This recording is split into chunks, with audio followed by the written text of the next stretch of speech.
Hello, I'm Paul Thomas and I'm one of the cheesemaking tutors at the School of Artisan Food. For the past 10 years I've been working as a head cheesemaker before setting up as a freelance dairy technical consultant. Today I'm going to show you how to make some simple dairy products that you can make in your own home. Today we're going to be making sweet cream butter, and for that we won't need any special equipment. On a professional scale, butter would typically be churned, maybe not quite with a hand-operated churn such as this, but with a larger mechanical version of it. But you don't actually need one of these to make butter at home.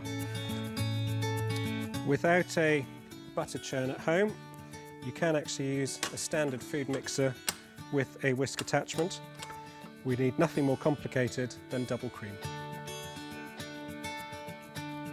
I've just poured the double cream into the food mixer, and now we just need to set it off whisking. Butter is simply making whipped cream badly. So now I'm just going to turn on the whisk and start whisking the cream up.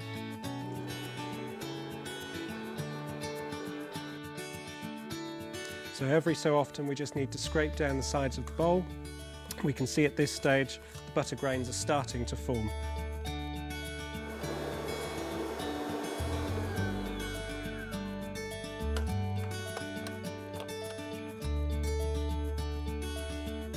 At this stage we can see that the butter grains are formed, so I'm now just going to pour some iced water into the butter grains. It's important at this stage that the water is very cold, so that will help to firm up the butter grains. Here we're washing the butter grains to remove as much of the buttermilk as possible. And now we'll just strain off the water and the buttermilk.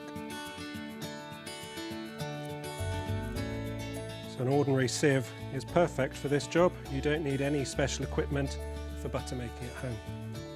At this stage the butter is already starting to form into one mass, but we're going to wash it another couple of times to remove as much buttermilk as possible.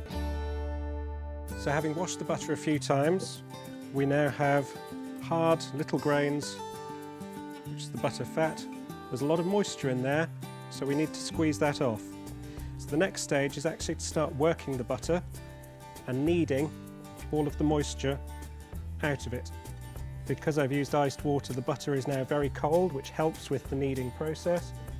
Helps us to get out as much moisture as possible.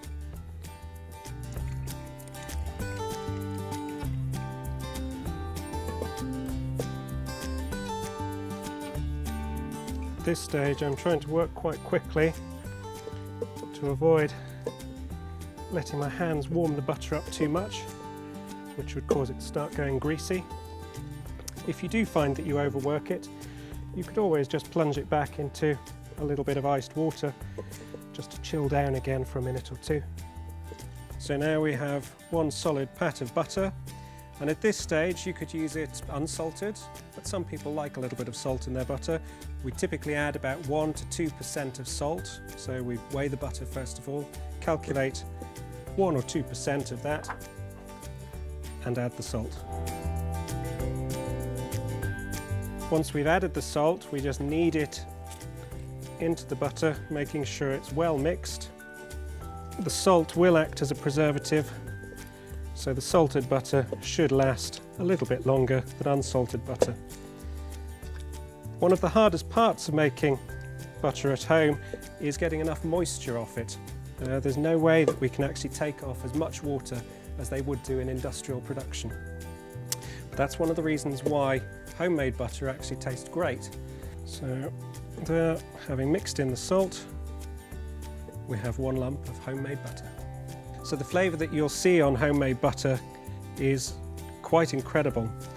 You will find it tends to spoil quite quickly though because of the high moisture content, so it's best to use it up within about 4 or 5 days perhaps. If you put the butter into the fridge for around about an hour or so before you start to work it, shaping it into small rectangles or rolling it out and folding it up into curls of butter.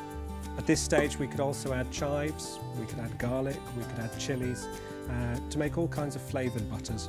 So there we go, a very simple way of making your own butter in around about 10 to 15 minutes.